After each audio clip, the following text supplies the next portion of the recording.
and welcome to the Activity Continues podcast. We are your hosts. I'm Amy. And this is Megan. Thanks for joining us again. This week, we are both recapping a different show.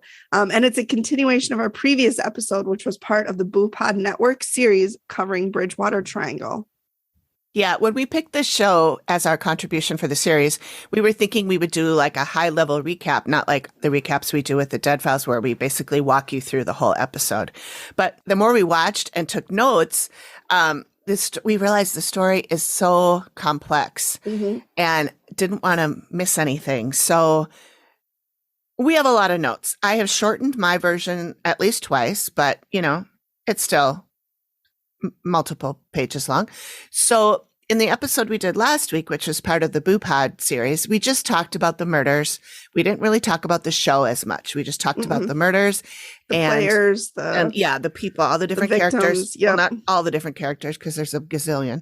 Oh my God. That would be a show in and of itself. Yeah, I know. And when I went through my notes, I actually just cut out a lot of so-and-so said and so-and-so said. And I just cut that all out because it's not all that important. People can watch the show if they want all those details.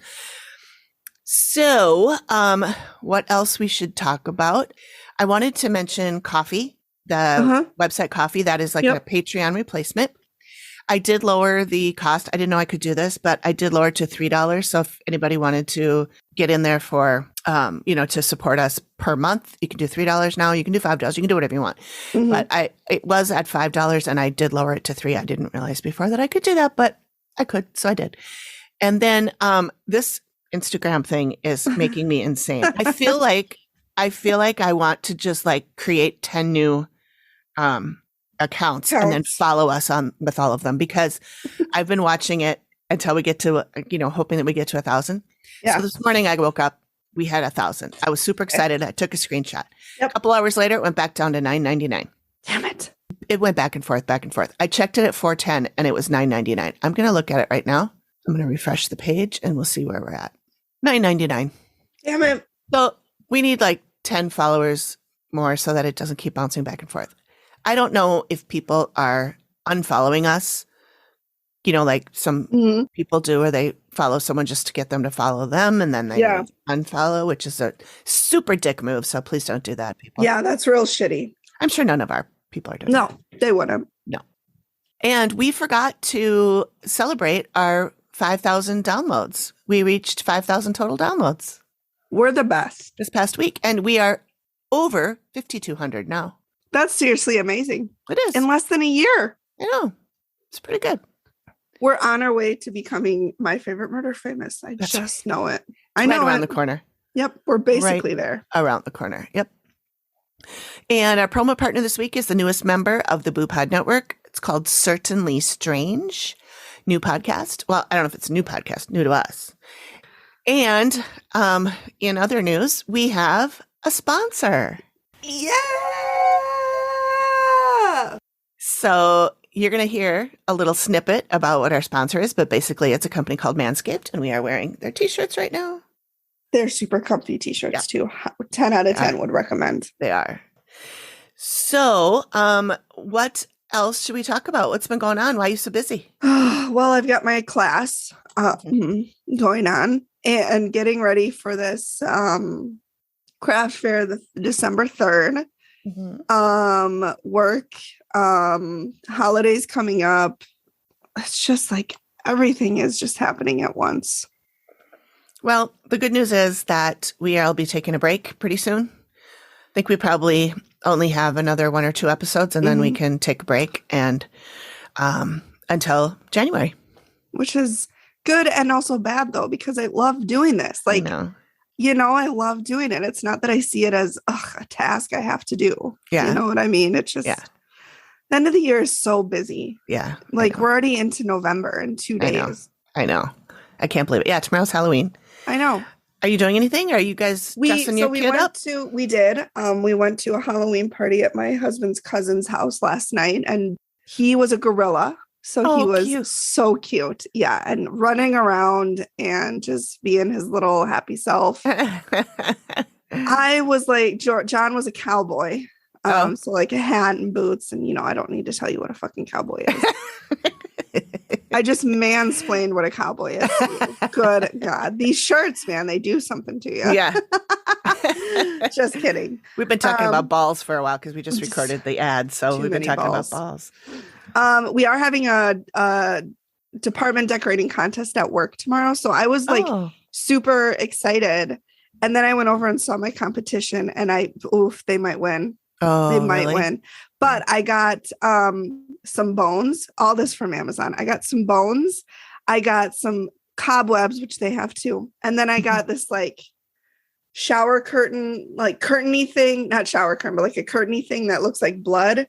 And it's got handprints on it. So I'm going to put that over our entryway. So like you have to walk through it when you go into the department. And then I got bloody handprint window clings to put on all of our cube windows. And then my coworker has a sister who is works in medical. And so we're going to get an old pair of scrubs. So I'm hopefully going to do something with those. Okay. And then I'm thinking of getting a bunch of garbage bags and making it look like a dead body and then like stuffing it under one of the desks or something. Oh, okay. Fine. Yeah. But the other department, their stuff is really good too. Yeah. Well, that's all right. What do you win if you win? They win lunch on the company. So nice. Yeah. That's a good gift. Get some Manny's, some Kincaids, maybe. Just kidding. No, it'll probably be like Chipotle or something. Burger King. Yeah, little BK. Have it your way. So yeah, that's fun. All right. Well, I guess we should just jump in. We don't have that much else to talk about. I guess this was kind of a shorty this time. Okay. What about you? What's new with you? What's new with me? Well, not too much. We have heat. Yay! Oh, good. Yeah. Yeah, the insurance company's paying for the damage that was done to the insulation and all that. So it's going to cost us about $1,000, but that's not that Could bad. be worse. Could be way worse. Could be a lot worse. Yeah. And it's a good thing. Like I think I said before, it's a good thing Greg tested this, the heat on September 4th or whatever that was. Because if he had done it now, we would be sitting in the middle of December with no heat. Right. Because it was in September and this is now November. Yeah. So, good, smart, because we're in Minnesota and it gets real cold real fast. It sure does. And it was when we did not have heat, it was really cold. It was like 30 some degrees at night. So what did you do? We had space heaters in every room and hunkered under the blankets and under the dogs and all of that. Wore 2 sweaters at a time. Went to work so that at least I could spend the day in the warmth. Yeah. But we're all good. It's actually, and it's been nice. Like the last couple of days, the weather's been beautiful. So I know. Oh my God, I can't. We had the windows open last night. Yeah. Oh, I've had the windows open ever since our heat came back on. I sleep with the windows open in the winter just because I can't stand being hot. I don't, but if I do, it's to get cold so I can use my heated blanket because there is nothing as delightful as a heated blanket. It is. I do love getting under a warm blanket when I am cold, but I'm so very rarely cold. I'm cold all the time. Yeah. I got enough blubber to keep me warm. See, you would think me too, but it's just weird. Yeah. All right. No, I don't think I have anything else, so we should probably just jump in because this is going to be a bit. Attempted murder on a ghost, cursed paintings burning houses down, and lighthouse keepers disappearing without a trace. The world is filled with astonishing stories that will make you go and shrug, saying, well, I don't know what's going on here, but it is certainly strange. My podcast, Certainly Strange, is a collection of these bizarre tales. Each episode I tell a separate story and share my own unfiltered opinions and theories about it. If this sounds interesting to you, come and join me on this journey through the strangest parts of our history.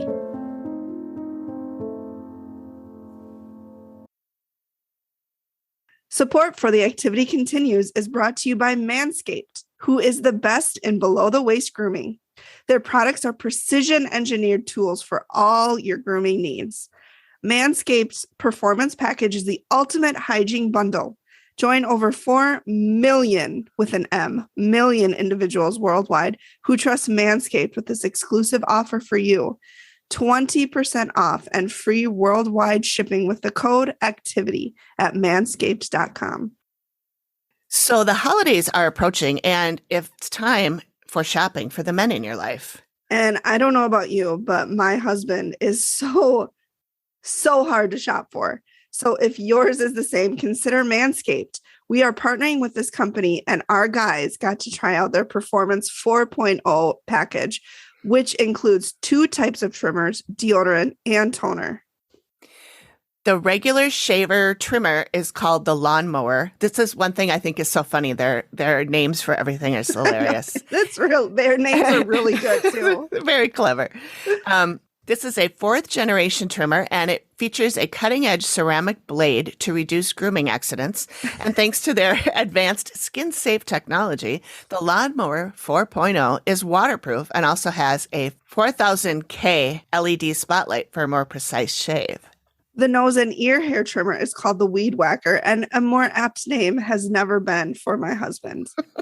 It's waterproof, and it provides proprietary skin-safe technology, which helps reduce nicks, snags, and tugs in his delicate nose holes, which one anecdote. So right before our wedding, my husband got his ears and nose waxed. Oh, so the ears got waxed and it got stuck. And so the tech pulled it out, and she's very nice. I go to her all the time. She goes, "Oh, fuck, you bleeding."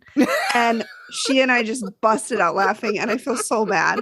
But this did not happen with him. Like, he said it was so smooth, and it was just so good. Yeah, Greg liked it too. Mm-hmm. So the Crop Reviver is their ball toner. And Greg was like, "I didn't know my balls needed to be toned," but you don't know until you don't know. You don't know what you don't know, You don't Greg. know what you don't know. Exactly. So he used it one morning, and then he walks in the room and he goes, "Do you hear that? That's the tone of my balls." Okay. In addition to the Crop Reviver, we also have the Crop Preserver, which is their ball deodorant. Oh my God, ball deodorant for their balls. Oh, there it is. I thought it was ball deodorant, like deodorant in the shape of a ball. Oh, like a roller? Yeah. Yeah. Okay. No. There it is. No. I got there. It's it's all about the balls. That's true. Why would they Manscaped. focus on the armpit? All about the balls. I mean, I'm sure you can use it on your armpits too. Manscaped also threw in a couple of gifts for free. The boxer briefs, which Greg loved. They're super soft. So did John. John, I mean, he went on and on and on about these briefs. Yeah. They're really soft, and they look cute too. Yeah, they do. And all of this comes with a travel case. It's kind of leather looking. I don't think it's real leather, but and they call it the shed. So everything, all your lawn tools, they go in the shed. Right in the shed. Yep. So silly, funny, cheeky. It's a great gift. Like that whole package would be a great gift for somebody. But if you don't want to splurge on that, you don't have to.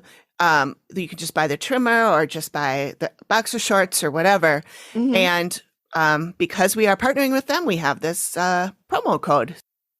Get 20% off and free shipping with the code ACTIVITY at manscaped.com. That's 20% off with free shipping at manscaped.com and use the code ACTIVITY. Unlock his confidence and always use the right tools for the job with Manscaped. Okay, so we wanted to explain about how this was, how the last episode that we did was just an overview. I did look it up. It's called, remember I couldn't figure out what that corporate speak was? Yes. It's the 30,000 foot view. Oh, okay. I don't know.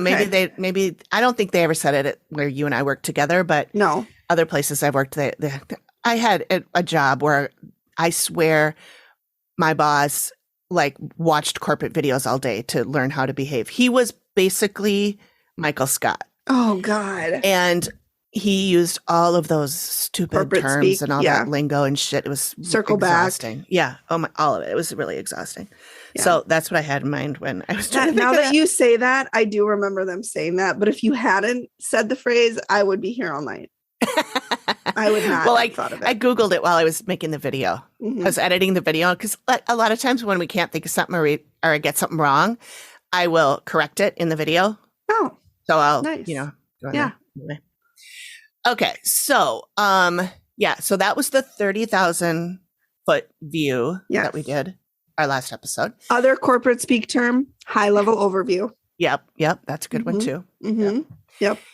So this is going to be the recap of the actual documentary called Fall River. So if you haven't heard that previous episode, you can go back and listen to it. You don't really have to because we will be covering all this stuff. But if you really want to just focus on the actual crimes, then that's a good one to go to. Mm-hmm. We talked, like Amy said, we're going to talk about everything.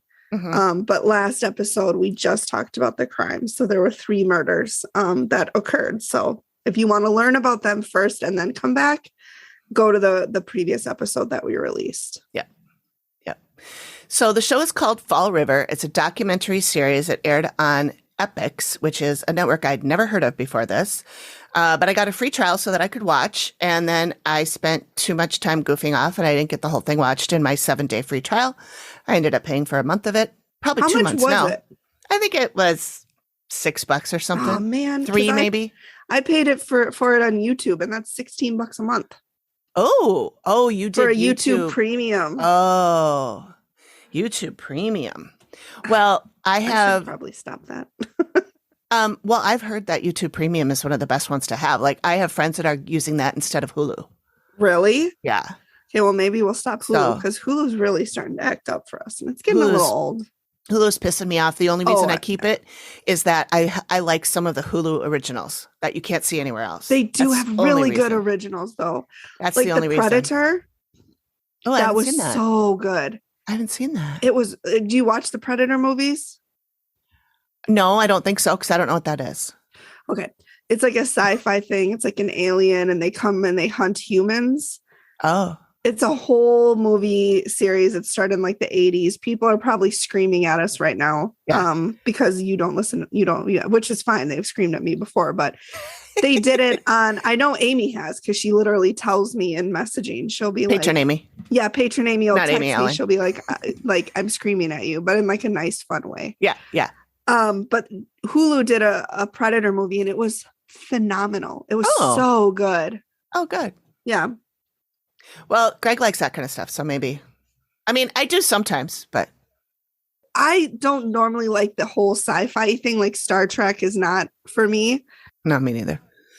But I love the Predator movies. Okay. They're good. So, I don't know. Oh, Hulu. Yeah. Sorry. I was like, how do we get on the Predator? How did we get all the way over there? That happens. Folks, if you're new here, that happens. We'll circle back. We'll circle back and get back to the topic. Yeah. So we do that. If that's annoying, you aren't going to like us. Yeah. So one of the things that I wanted to note, and we talked about this a little bit before, but this show, first of all, bananas. There's so much shit going on here. But they have, basically the way that it works is that the filmmakers have put together this story and they've interviewed a lot of people about this topic. People who lived in Fall River, people who were on the case, people who were friends with the victims, people who were friends with the alleged murderers, people who are reporters, people who were lots of law enforcement. I mean, you name it, they probably interviewed. Right. And so Megan texted me. She says, I screenshotted it. I'll put it up on the socials, but she was like, there's so many talking heads in here. It's ridiculous. Uh-huh. And then she says, 4 retired reporters, all for the same newspaper. How many people can the Standard Times Newport employ? Friends? Did they get the fucking employee at the 7-Eleven that Robin talked to that one time? 2 Allens, too. Yeah. Allen, the retired detective, and Allen, the Satan guy. Yeah. Who's also a retired detective, but from a different town. From a town that he helped with this one. Yeah. That guy, Alan Alves, I believe his name is. He was in the movie The Bridgewater Triangle too. He was interviewed a lot in that film because he is specializes Satan in expert. satanic stuff. Yeah. Yeah. So, and as maybe some of you know if you listened to our last episode, there is a satanic bent to this. But it is my opinion, I think that Megan agrees with me, that it probably was not actually. It had nothing to do with Satanism or Satanic. It was right in the middle of Satanic Panic. Charles Manson and his goon of idiots had just killed Sharon Tate and her neighbors. I can't remember their names, and I'm so sorry. Because I always forget their names too. But so they were just glomming onto this. And like we talked about before, I think the detectives had a theory and made the evidence fit their theory. It was not the other way around. Absolutely. So we'll get into that. But content warning, everything. Do you want to read the content warning? It is. I did a screenshot of what it showed on the TV because I was like, I'm not writing all that shit down. Okay, so this is what it has. Quote, Fall River contains graphic depictions of rape, torture, murder, abuse, drug use, including with minors, nudity, animal cruelty, and language that may be offensive to some and could be particularly disturbing to survivors of sexual violence or abuse. And they do talk about sexual assault on minors. So like literally any trigger warning is in this documentary. Yeah. And I think I mentioned this before too, but we're going to try to not get into the details of that. We'll just give you the details that you need to know because they're pertinent to what happens, what the case is, and like that the fact that the murder victims were all found the same way and all that. But I know my notes anyway. I left out an awful lot because I just don't want to. It's a lot. It's awful. Like what some of these people. It really is. Endured. So it really is. Yeah. So we'll try and soften it for you a little bit. Yep. So from Wikipedia, Fall River is an American documentary television miniseries directed and produced by James Buddy Day. Jason Blum serves as an executive producer under his Blumhouse television banner. It follows the Fall River murders in Fall River, Massachusetts by a satanic cult. It consists of 4 episodes and premiered on May 16th, 2021. So it's super new. It's pretty new, yeah. And I am pretty sure that I read somewhere that either Netflix or Hulu are working on a show about the Bridgewater Triangle and or about this particular series of murders. That would I can't remember. They do it really well, I think. Yeah, so I think it'd be kind of that I assume would be like a scripted thing rather than a documentary. But this is a good show. I would recommend watching it. It's really rough. It's really like I said, I thought I was going to be able to bang this out in like 2 days, and it took me over 2 weeks because I kept being like, I can't watch another hour of that right now. I have to go do something else. And it's heavy. Yeah. And they throw a lot of information at you. Yeah, it is. I've watched it 4 times because I kept getting confused about who was where at what murder. Which murder are we talking about? She made flashcards. I did. I made flashcards with all the people on them. And I still think that there's something, we'll get to it, but there's still a piece that I'm not sure that I have got right in my head. Maybe you do. Okay. But so episode 1 is called My Soul to Keep. And one thing that was said in the very beginning, even in the trailer, I believe, is a quote where a man says, all it takes is one spark. Yeah. And what he's referring to is like, all you have to do is one person has to mention Satanism, cult, and that's it. Ritual, and it just flies. Pentagram. I mean, anything. And it goes off. And and that's what happened. Yeah. Yeah. So the show, like we said, is interviews with some of the main players, the people of the town. There's some footage from news programs back then, which are gruesome because they showed everything on the news in 1979. Literal dead bodies, like literal dead bodies. Yeah, that was bad. I was like, can I get a warning, please? Like, what if I'm eating spaghetti? No, not anymore. Done with that. I remember watching Bones one time while I was eating lasagna. Well, okay. That was on like, you. That was on me. That was totally on me. You. I was not expecting that, but I was like, I'm not hungry anymore. Really awful. We're having lasagna tonight, too. Oh, man. Maybe we'll have to watch Bones. Oh, speaking of reenactments, reenact that scene. Mhm. So one of the things, and I thought this was like really telling for the whole town and everything, just to give you an idea of what this town was like. We opened with hearing a man saying, if you're from Fall River, you've probably done some time. And he says, when you go to jail, it's like your high school reunion. You see everybody there. Yep. So that's kind of what this town was like. It's a, blue collar. Mm-hmm. Nothing, not saying there's anything wrong with that. But it was not, it's not ritzy. Not a lot of rich people in this town. Let's just say we're not in Manhattan. We're not in Fifth Avenue. No, it's a fairly small town, I believe. It's near some other larger towns, and the people, came and went to and from these towns. Yep. But this is the same town where Lizzie Borden's family lived. So where those murders took place. And one of the cops that we talked to a lot in this one, a detective, Sylvia, I think his last name was Sylvia. Yep. And he says Lizzie Borden has nothing on the Fall River Cult murders. Yep. So that's kind of telling you how it was, because the Borden murders were, that was talk of the town. Yeah. Of course, that was, 100 years earlier or something. But I don't remember. It was gruesome. Yeah. Her father's head was bashed in. Yeah. To the point where his face was almost unrecognizable. It was not good. Yeah, we've all seen the pictures. It's not great. Yeah. Mm-mm. So we open with Detective Alan Sylvia telling us about how on October 13th of 1979, he was called to a scene where a young girl's body was found. Young, she was about 17. So she wasn't super young, but 17 is still really young. Yeah. And again, we're not going to get into the gory details because it's not relevant about what was done to her. But we do need to let you know that she was bludgeoned in the head with a rock. That's how she was killed. And her skull was smashed in. And so this is the start of a pattern. This is how all three of the women were killed.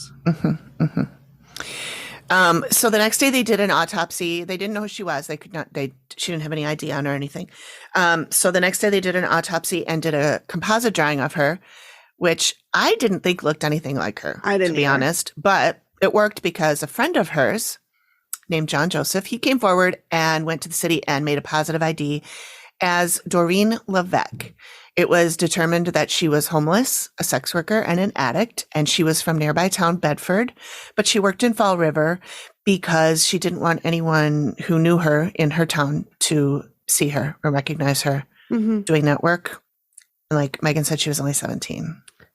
So one thing that really occurred to me is that it might not have looked like her to us, but we didn't know her. Right. So maybe it looked like her, like, oh, that looks kind of like Doreen. Right. And the only reason we can even say it doesn't look like her, or it does, is that they have one picture of her. Yeah.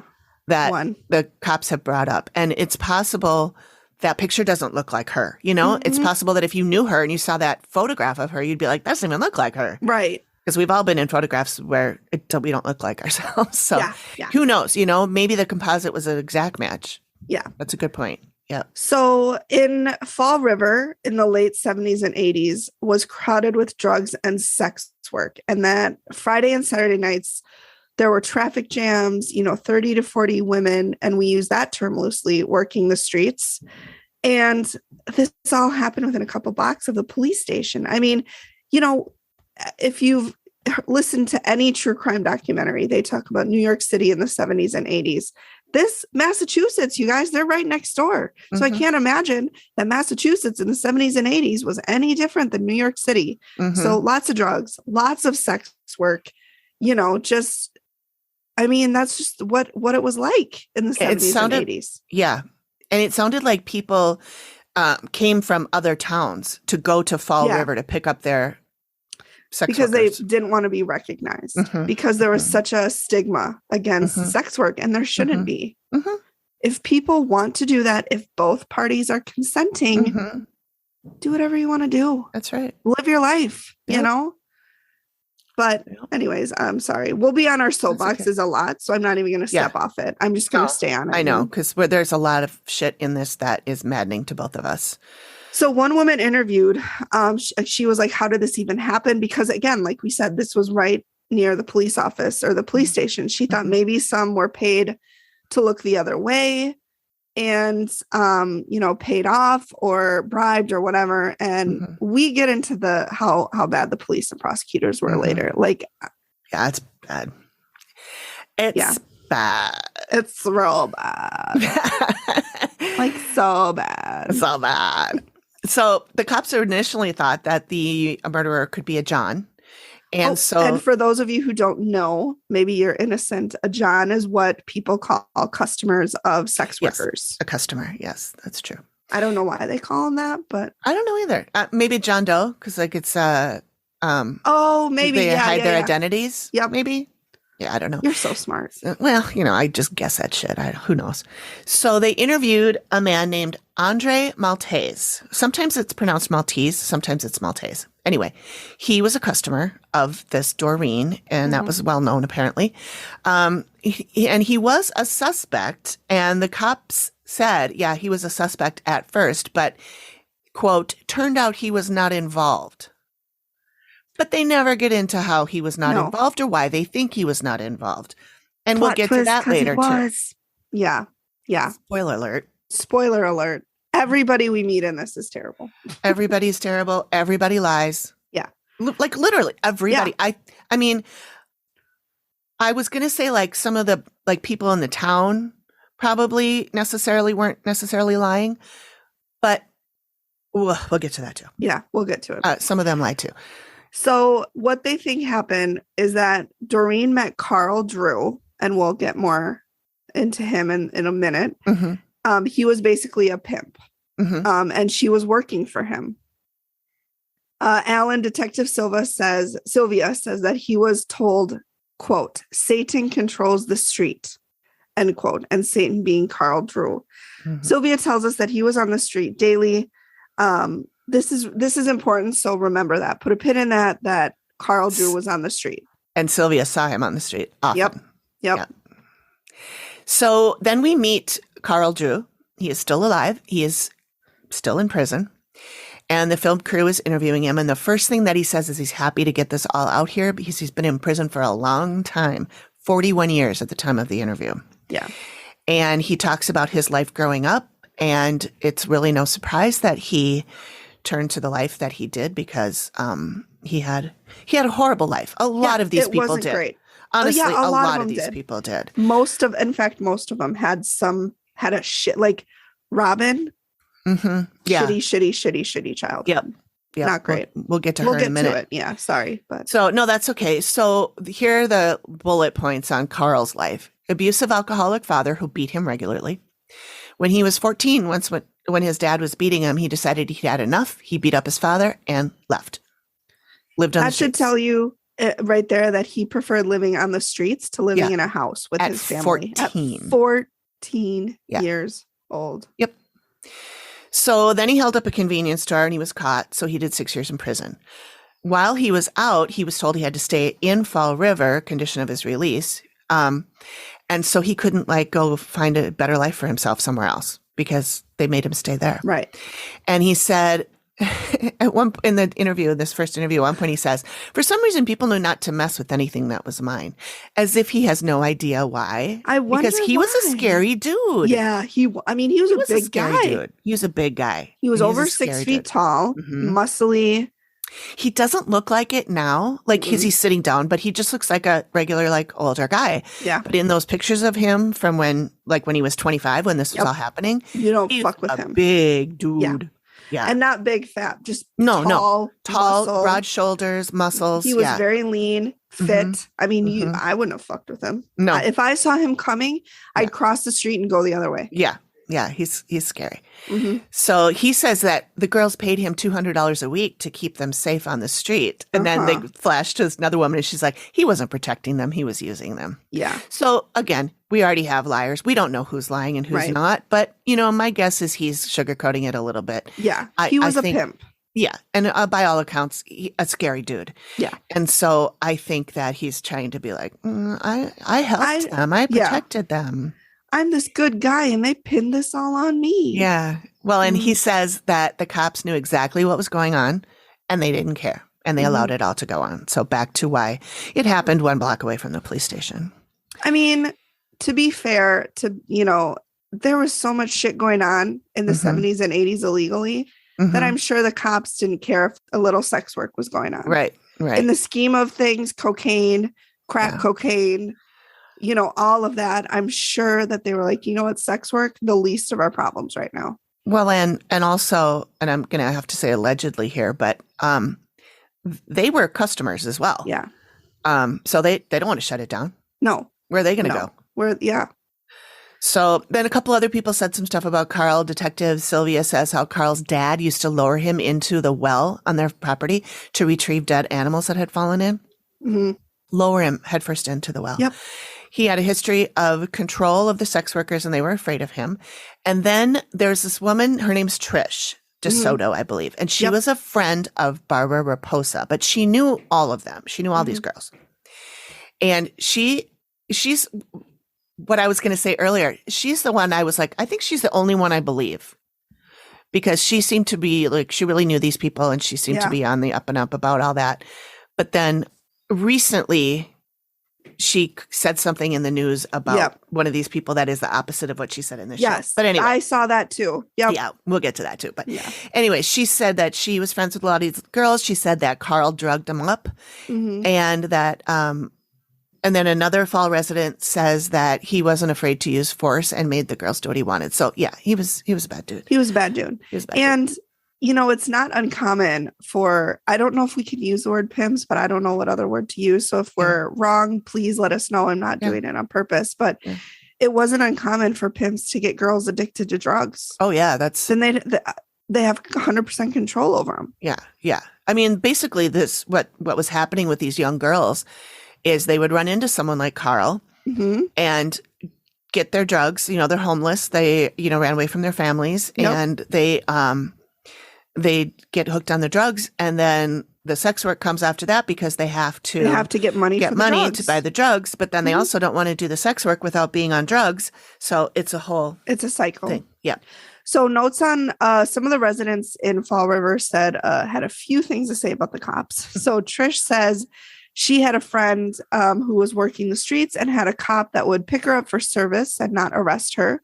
So again, allegedly the cops were clients of the sex workers. Carl talks about how he has known parole officers and cops who have picked up girls posing as a John. And then once they get into a room, they flash a badge and tell the girls, you'll do what I say. And then, or else I'll take you down to the station. So basically blackmailing them into performing services for them. Yep. Probably for free. I'm guessing they didn't pay for free. Yeah. So somebody now, another law enforcement officer says all of our resources were going to the homicides.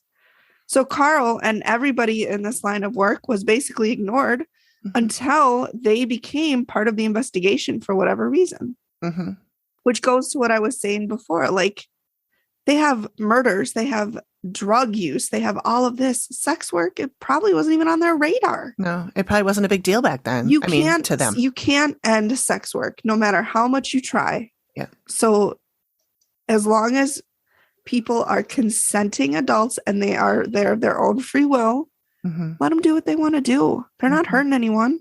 Yeah. Well, until they start murdering people. Well, sometimes people deserve to get murdered. Probably cut that out. Not these people. Not these people. No. So another person we need to talk about, because the most main characters in this story, she's one of the main Carl characters. Drew and Robin Murphy. And this Andy Maltese too. But anyway, so Robin Murphy, I don't remember how I think somebody named her as being involved in this murder. And that's how they started looking at her. Yes. But Carol, remember Carol Fisher? Fletcher? Fletcher. She might have. Didn't she name her? And she said she was with Carl and Robin. I think maybe. I know. See, this is a thing. We get so confused. I'm pretty sure that Karen did too. Karen, you guys will hear about Karen. She's another one of the victims. She's the one that did it. And that, you're right. Okay. So Robin Murphy was also a sex worker. Wanting to transfer to being a pimp. She wanted to get into management. Yeah. She had goals. She wasn't going to just be a corporate lackey. No. She wanted to move up the ladder. She wanted to move up in the world. That's right. So, yes. So, yeah, we learned some stuff about Robin here too. Mm-hmm. So Robin, like we said, had just an awful upbringing. PI Chris Hayes, who we meet, he's the one in the beginning who said that going to jail was like going to a high school reunion. Mm-hmm. He explained that Robin was trying to be a pimp in Carl's area. And so they ended up working together, but they hated each other. Trish says she knew Robin very well. Quote, I liked her. She was fun. She was hot shit. She was crazy and not somebody you wanted on your bad side. What she means is you didn't want to be on her bad side, which 100%, because there was Robin scares me. Robin scares me too. She grew up really quickly. There was some sexual assault and incest in her family. Her older brother was continuously raping her. Mm-hmm. Her friend Catherine Hindle said she didn't care about herself because she had parents who didn't care about her. Mm-hmm. She was basically, like we talked about, the kids in the 70s and 80s were basically feral because their parents both were working or they were single, and there was only one parent, and one parent had to work. And so, nobody was watching kids. And we learned about her father, and he was just trash. He was just, this poor little baby girl had the people who were supposed to defend her and protect her and be there for her were either the ones hurting her or they just didn't give a shit. Everybody failed her. Everybody failed her. Detective Sylvia describes her as a very violent person. She got in a fist fight with a man outside of a bar and he ran away. She scared him, or she chased him with a beer bottle that she was trying to break and hit him. So she was 17 at that point. He was 25. So that gives you an idea of the badassery that she just, you didn't fuck with her. Yeah. Chris Hayes says that when she was really mad, she had a rage that wouldn't quit. Sylvia says, quote, she could eat pizza and kill you right after that and it won't bother her at all. Carl says that he disliked her right away, just her attitude. He didn't want to know her. And my thought was, oh, you mean because she would stand up for herself and you could just walk all over her? Probably. You didn't like her? Gee, I wonder why. Yeah.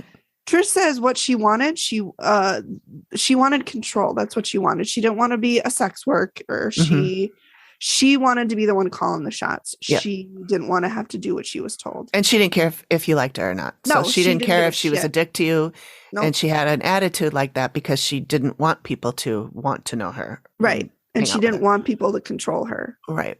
So Sylvia explained that Carl was the only one in her way of controlling the whole streets and basically being the only pimp for, miles around.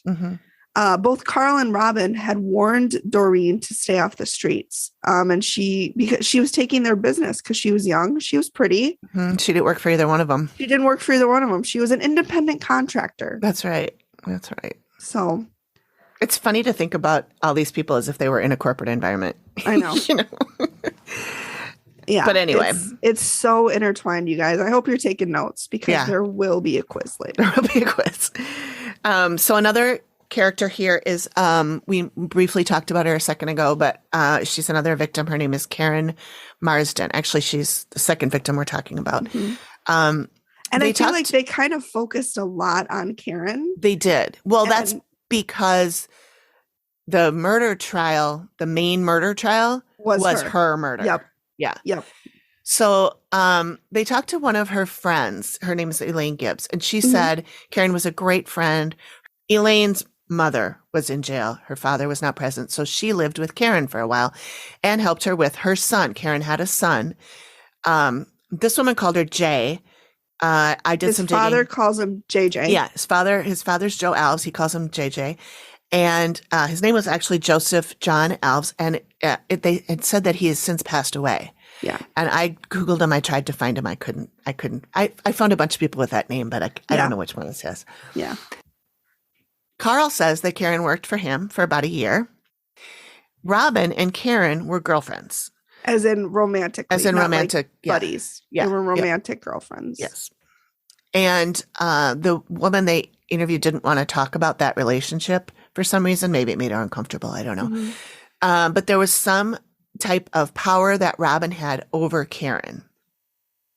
And Detective Sylvia says he tried to talk to Karen about Doreen's death, but she was emotionally distraught. Mm-hmm. That I think that, so when he did talk to Karen about the murder, that's when Robin's name came up. Mm-hmm. Joe Alves, who is Karen's baby daddy, says that he spoke to Karen about Doreen, and Karen told him that Carl smashed her head in with rocks and she was in fear of for her life. Mm-hmm. She told her other friend that Carl was going to kill her because she had seen too much and she knows too much. And then Joe says that Karen was too scared to talk to the police. Mm-hmm. The other cop says that she was too scared of Carl. The roommate says that Carl told her if she squealed, they would, quote, party with her son, meaning drug him up. He was only 2 years old. He was a baby. Yeah. And I mean, you'll do anything to keep your child safe. And they knew that. And they leveraged her they leveraged that against her, which is just shitty. Just terrible. Yep. So then Detective Sylvia talks to us about a time where he had arranged with Carol Fletcher, another sex worker. Yeah, she's on this card if you're keeping track. Yes. To meet Karen at Carol's apartment in the Harbor Terrace. Yeah. When Karen came in and saw him, she started to scream. She said, quote, Satan knows who I'm talking to, end quote, referencing Carl, knowing that Karen is talking to the detectives. Mm-hmm. And we're theorizing that this is what started the whole Satanism cult thing. Mm-hmm. Because she dropped the S word. Yeah. And somebody probably just called him Satan one time because he was an asshole. As an asshole, yeah. I mean, I had you know my friend Jody, Flip Phone Jody? Yeah, Flip Phone Jody, yep. I had a friend a long time ago when Jody and I were roommates, and he always called her Satan because she didn't take his shit. Good. She called him out on it, and so he always called her Satan. So, I mean, it's all that's all it takes. You know? Yeah, like is we one said, word. Spark. Mm-hmm. And then someone goes, ooh, so this is satanic. Ooh, now let's try and find all these other things that we can make it look like it's a satanic cult. Yep. Mm-hmm. Yep. So, yeah, Sylvia says that he talked to people who knew Carl and Robin and said that Carl would take them down to the Freetown State Forest where they would worship Satan, which is probably bullshit. And even if it is bullshit and they were Satanists, there is no really human sacrifice in Satanism. Yeah. That's not what it's about. Right. From what I know, and granted it's not much, but I'm pretty sure it's all about like free will. Mm-hmm. Yeah. There's a few. Yeah. I don't know that much about all the different. I don't either. So yeah, the show then goes into this whole thing about Satanism, the satanic panic, and we're going to skip most of that because I think most of you know what it is, and if you don't, you can certainly find out about it. And they do have some interviews with people who are actually Satanists. Mm-hmm. They interview Anton LaVey, who's the founder of Satanism. Mm-hmm. And he got some of his beliefs from L. Ron Hubbard, which he started Scientology. Mm-hmm. Problematic. Yep. So, yeah. Yeah. So some of the things that fed into this whole satanic thing was that they were finding in the forest, they were finding pentagrams and upside down crosses and stuff like that. And that was leading them to believe that there was some satanic worship going on in the forest. Mm-hmm. And then because one of the bodies was found in the forest, which we'll get to, they kind of put that all together and were like, yeah, this has, even though it was not connected at all. No. There was nothing this connected. This happened in the forest. This happened in the forest. They must be connected, even though it's a large forest. Yeah. So Karen's baby daddy, this Joe Alves, says that Karen told him that Carl took her to a Best Western hotel where they tied her up and dripped blood all over her, walked around the room talking in different languages she didn't know, and there were upside down crosses hung from the ceiling. Maybe, but it would be weird. It would be weird, but a different language she didn't know. I don't know how multilingual she was, but right. if they were talking in German and she didn't know German or Spanish or, just because it's another language doesn't mean they're saying anything bad. That's right.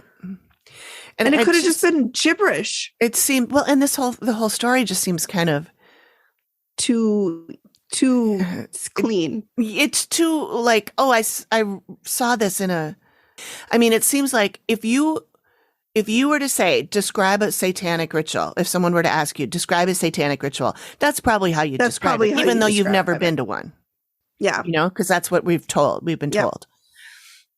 So anyway, Sylvia says this was not an official type cult. It was Carl Drew's self-styled creation done in order to keep people in line. Well, I do believe that he kept people in line, but I don't think he did it. I don't think he created a satanic cult. I think he was just a big badass who would beat the shit out of you if you didn't do what he wanted you to do. Yeah. That's not a cult. That's a bully. Right. He definitely was a bully. Yeah. Yeah. And then one of the women they interviewed, her last name was Boyle. I can't remember her first name. She was one of the reporters, one of the many, many reporters. Oh, there were so many. And she said they didn't have to summon the devil. Carl was the one that brought evil to their lives. Which she's not wrong. Yeah.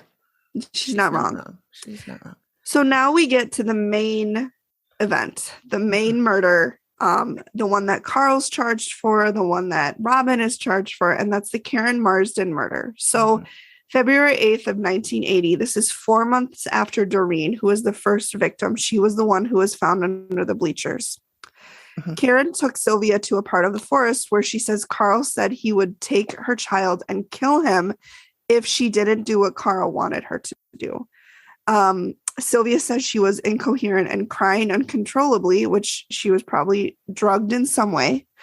She believed that once Carl knew she'd talk to the police, they would kill her, or he would kill her. She wanted to go talk to a priest, so they, being the detectives, took her to a church. And on the way there, Sylvia called the chief of police, asking him to place Karen in protective custody. He stated that she insisted she needed to see the priest, and she didn't want to go into protective custody. And I don't know if she understood what that meant. Maybe she, by saying that, she might have thought they wanted to arrest her and not keep her safe. I assume that usually protective custody means you go and sit in a jail cell. Oh, I mean, usually that's what it means. Yeah. You're not in trouble, but that's the only place that you're safe. Yeah. So that's only if, whatever. Right. But, right. So that my guess was that she didn't want to do that. Right. Mostly because she has a kid. I think she lived with her grandmother at the time. I think, she did. I think her grandmother would have had her son. Yeah. So, and they mentioned her grandmother, and her grandmother's the one that filed the missing persons report.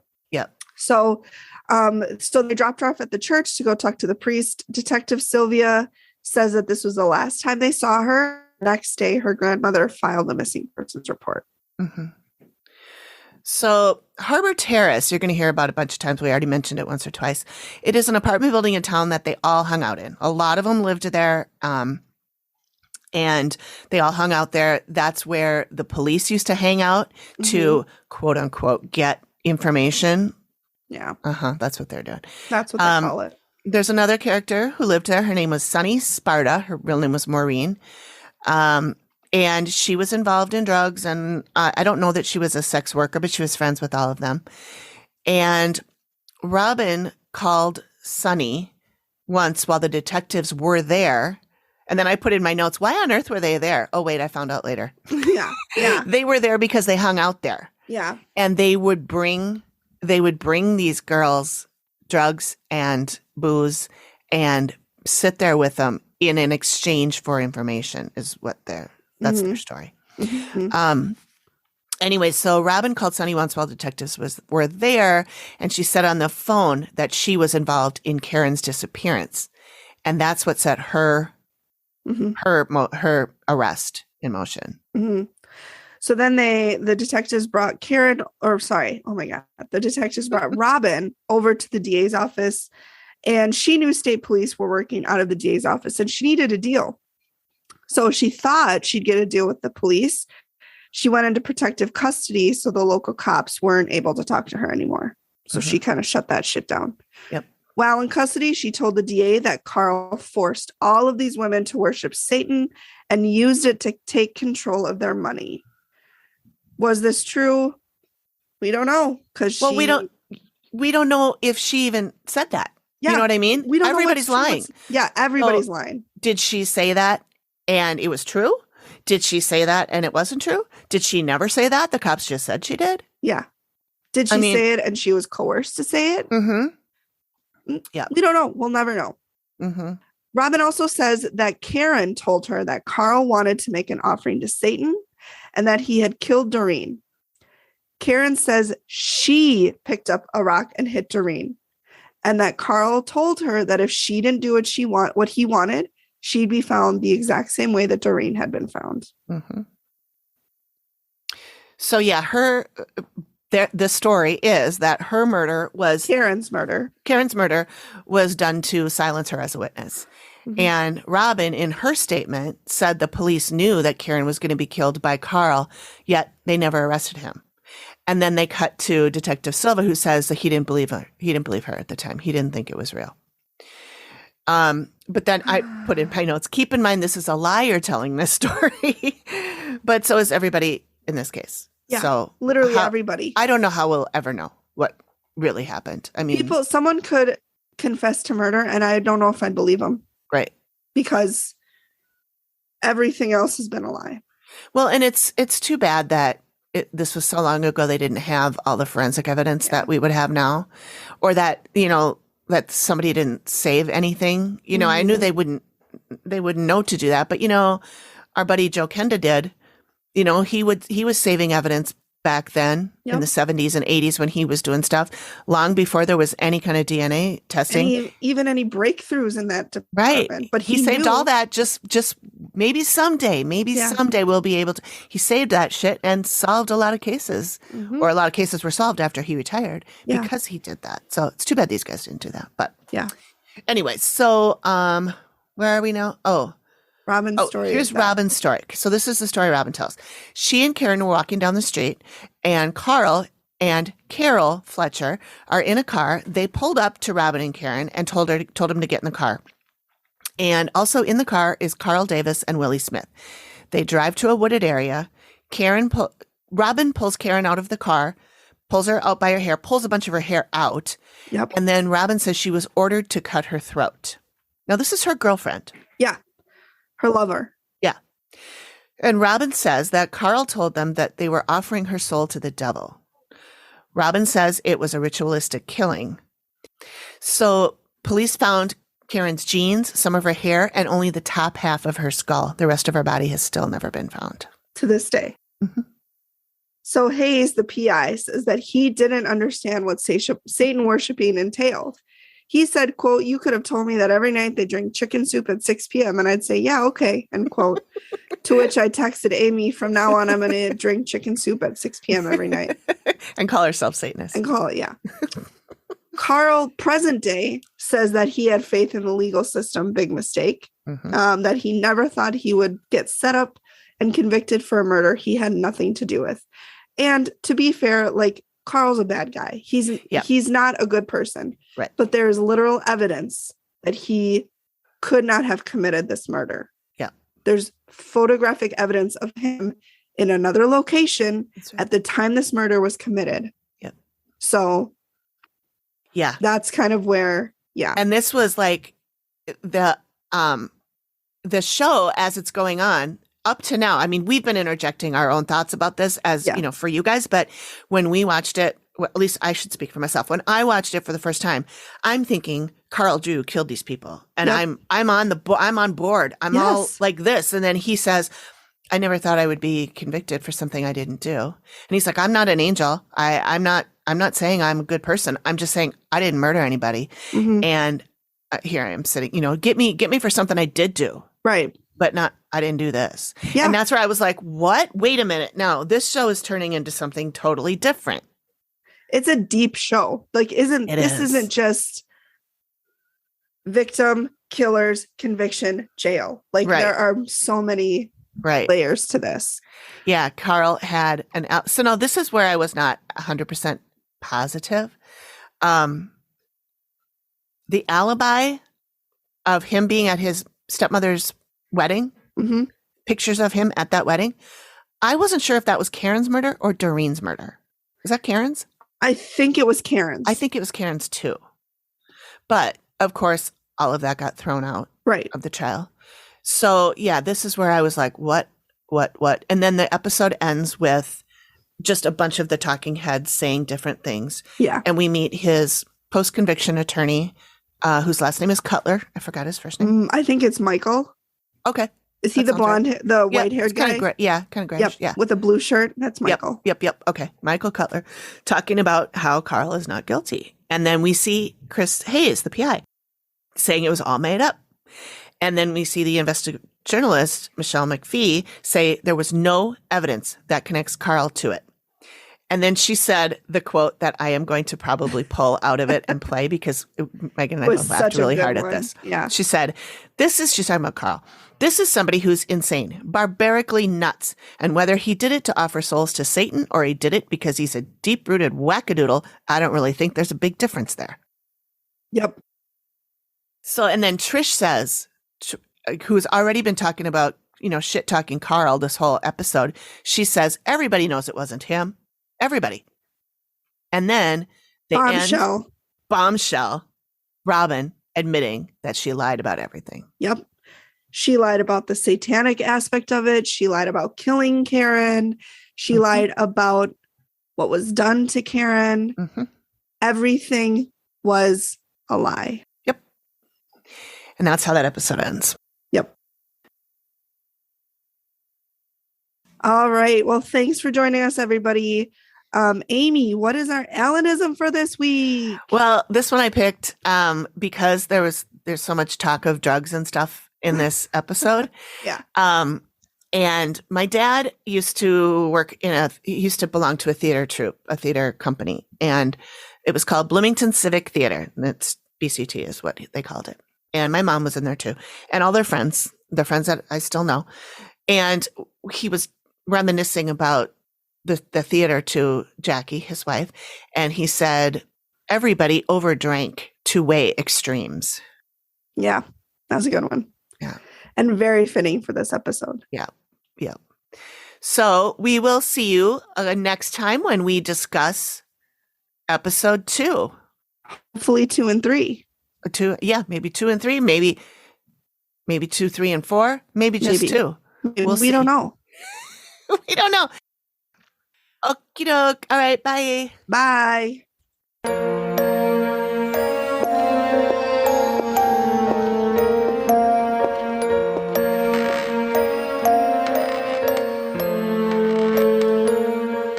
Thank you for listening to the Activity Continues podcast. We really appreciate you giving us your ears for a bit.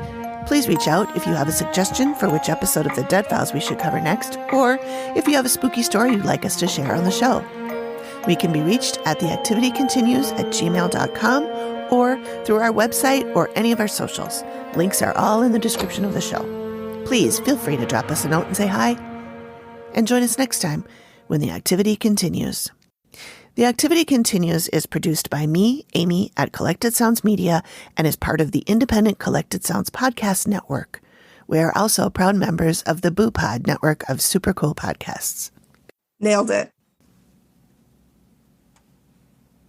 Hello everyone, and welcome to my podcast. My name is Alicia, and I am all the way from South Africa. My podcast name is Hello Poland.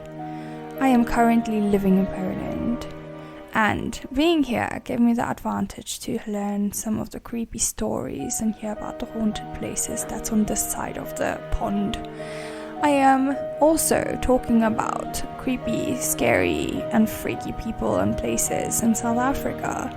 So if that is your vibe, please come check out my channel. I also occasionally drink and get my friends a little intoxicated. And then we chat about whatever they want to chat about. And it's lovely because the conversations, the more we drink, get quite hectic. And it's very entertaining.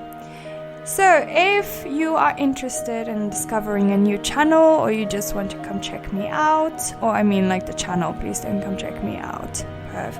Anyway, if you want to come check out the channel, then you know where to find me. Hello Poland. Okay. Have a nice day. Also, don't do anything stupid. Bye.